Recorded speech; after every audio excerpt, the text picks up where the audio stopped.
back to the Ignite Movements podcast. This episode is a milestone. You may say, why? Why is this episode important? Well, because we have been putting out the Ignite Movements podcast for 3 straight years. This is our 30th episode, and typically we do not film in January and July. So this is 3 straight years. And also, it's a milestone for Northridge Community Church this summer because we are 15 years old. So what I thought I would do on today's episode is I thought that I would go over some of the big lessons that we've learned over 15 years of church planting. As we planted 4 churches, coached at least 10 others. And so we're going to just kind of fly through these several lessons that we have learned, biggest lessons that we've learned from church planting. So here we go. The first one, I would just say, prepare for spiritual warfare. When you plant a church, you're going to face unbelievable opposition from the enemy. So get your finances in order before you start. Make sure your car is in the best shape possible. Have good health insurance. Make sure your marriage is in the best place it's ever been. Church planting is so important because it usually mobilizes missional Christians and creates an urgency to reach other people. So you are literally taking Satan's ground from him when you're part of starting a new church. And so we got hit in ways that we could have never imagined. I have friends in ministry that have seen the craziest things happen. And so you need to have an entire prayer team praying for you and the church. This is totally spiritual warfare. The second thing is lay a disciple-making foundation. You hear us talking about this all the time. We started as an attractional church. And we believe that if church was done better and it was more relevant, unchurched people would want to come. That wasn't the best strategy then, but I'm going to be honest with you, it did work for a few years. There were unchurched people who felt like they should be in church. That really doesn't work anymore. People don't really feel like they need to be in church if they are not. And so a better strategy is to start slowly with a foundation of disciple making, training your people to become effective disciple makers. And so there's just no sense in starting a church where it depends on the staff to think of new and creative ways to woo people in, because that's a rat race that you can't keep up with. Especially at a time when unchurched people don't feel any compulsion to come to church. So every member has to be equipped to be a missionary where they live, work, and play in order to create a multiplying ministry. And we've got several episodes on how to lay that foundation. And so we would love to be a help to you in that way. The third thing is go where God is working. One of the questions that we often get is, where are you going to start the next church? And honestly, we do not map out areas where we want to start a church. We go where we see disciples are being made. And so we go where God is working. We've had situations where people, good-sized groups, have said, hey, we want you to come and start a church in our area. And the more we've met with them, the more we've talked with them, they're interested in seeing an up-to-date service in their area, but they're not really interested in becoming disciple makers. And so we will pass on that. If a group of 100 people were begging us to come start a church, but there was no disciple making or interest in disciple making present, we would pass on that. And so we are not going to force ourselves into a situation that God is not already working. The fourth thing is just this: intentionally raise up your own leaders. From the very beginning, it is of the utmost importance that you start being intentional about raising up leaders. Now, we were informal about this, but we were pretty successful at the beginning. But we are becoming more and more intentional about growing and raising up leaders. When you constantly talk about your desire to plant other churches, you're going to attract people who may have potential to be future leaders at new campuses. You're going to attract those people. And one caution that I would give you is that it's easy to search for just the right people to be the future leaders, as opposed to actually begin to develop leaders. And the problem with that idea is that you might pass on a lot of people that, if developed, might become great leaders. But at the same time, there's this fear that if I just start developing leaders, like, what if I don't have a place for them in our organization? What if they don't end up being a good fit? And that's okay. That's something that like we have raised up leaders that by the time that they got to a point where they needed to be in ministry full time, we couldn't offer that to them, and they went somewhere else, and that's okay. We've raised up leaders that we knew from the start were not going to be a philosophical, theological fit for us, but we raised them up, and so that's okay. We've raised up leaders that we hoped would stay, and they didn't stay. And that's okay. And we've also raised up some of the best leaders on the planet that I've ever worked with that have stayed. and are doing an amazing job. And so if you're committed to developing leaders, you will find them. If you are committed to finding leaders, you will not. It's not just about finding them, it's about developing them. The fifth thing is, don't forget to disciple people in generosity and stewardship. This is another issue that we learned the hard way. But it's very, very important to disciple people in the area of stewardship and generosity and make that a priority from the start. We were so focused on reaching the unchurched, many of whom believed that the church just wants your money. And so we wanted to burst that myth. And so we almost hid this whole area from our church. We did pass an offering basket at the time, but the only thing that we really said was we just said, hey, if you're new here, we don't expect anything from you. And so I don't think that's a bad thing to say, but we kind of never turn the conversation toward believers that attend regularly and push them to take next steps and become more and more obedient in that area. And so it sent the message that this isn't even really a part of your walk with Christ, so don't worry about it. And as a result, we saw a lot of people accept Christ. They grew in all kinds of ways, but not in giving. This is a major area of our spiritual lives that churches a lot of times don't do a good job of developing. Jesus talked about money almost more than he talked about anything else. So I would encourage you to have a strategy to help people grow in that very important area. You don't have to be over the top about it, but find creative ways in front of your members and attenders to make sure that they understand that they need to be taking next steps of obedience in this area. If you don't, all the great things that you are seeing God do could come to a screeching halt because there isn't enough funding to keep it going. All right, we got two more.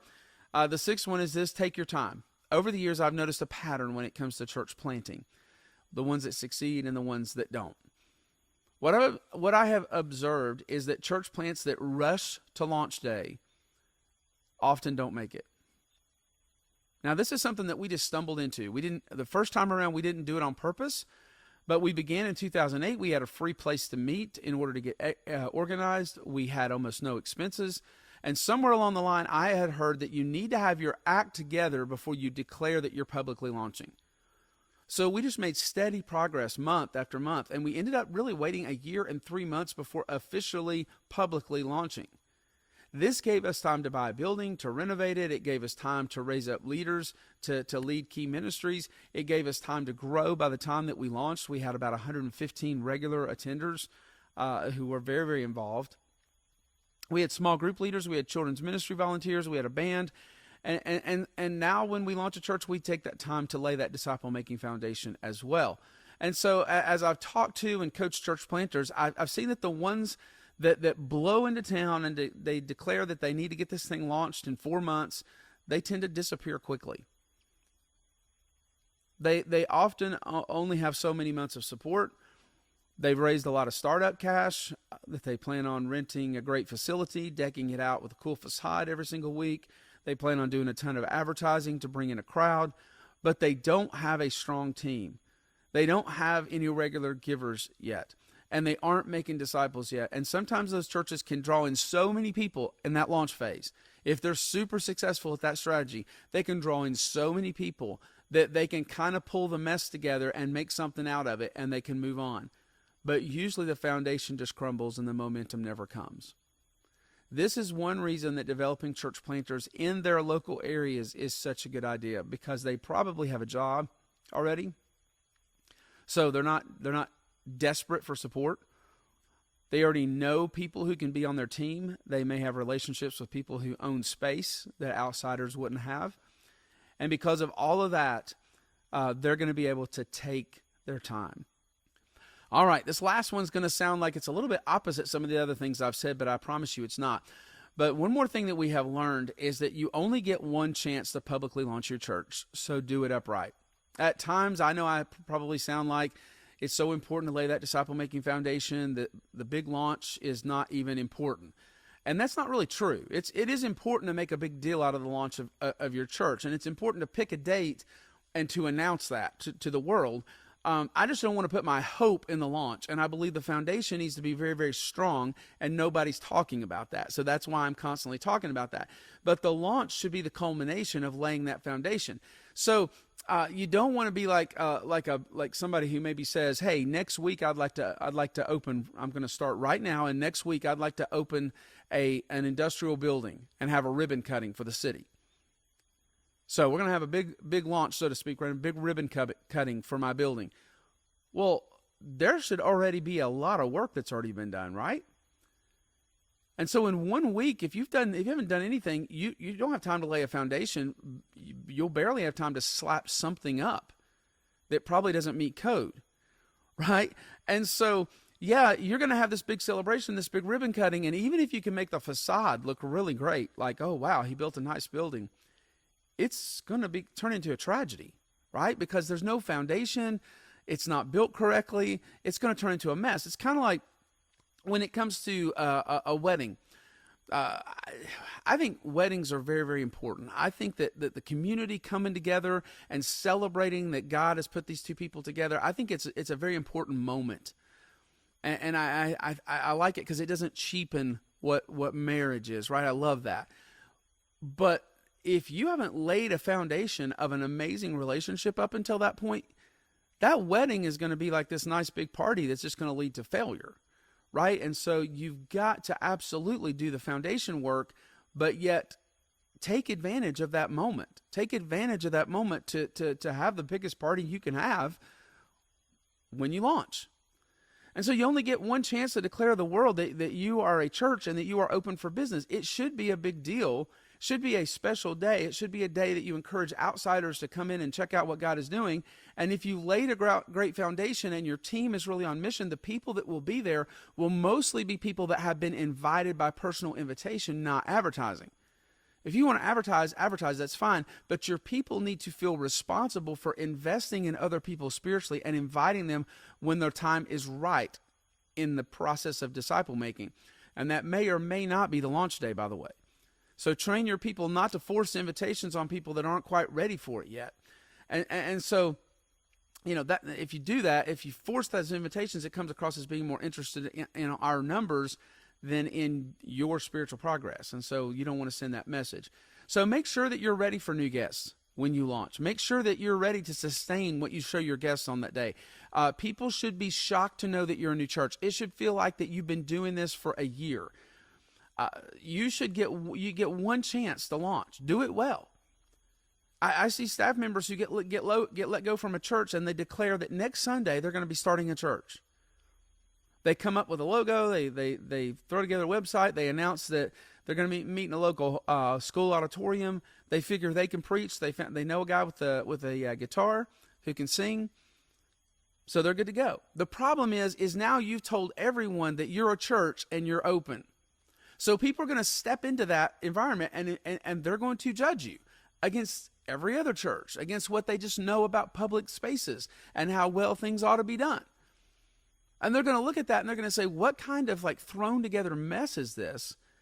And so you hope to get it going and see massive improvement. But if you don't see massive improvement quickly, people are going to keep judging you by, this is your church. It's open. This is what it is. And so if you can't very quickly show them, changes are being made and we're getting there, and you can't manage momentum towards the vision that you've talked about, it's not going to be long before people are just going to be bailing. Whereas taking your time up to launch gives you an excuse to not have your act together yet before that big launch. And so you can slowly get your act together, and then when your act is together, man, you can roll something out that people are like, man, I did not know that this church was even here. And look at what they're doing. So you're able in that launch phase before you launch to say things like, thanks for being here. This is a church planning launch team.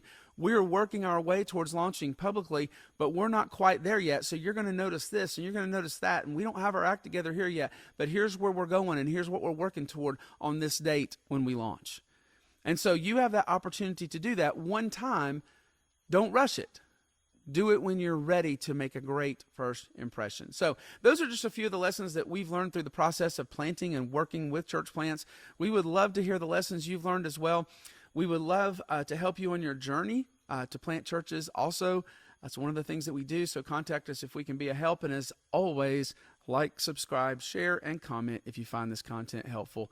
We will see you next month on the Ignite Movements podcast.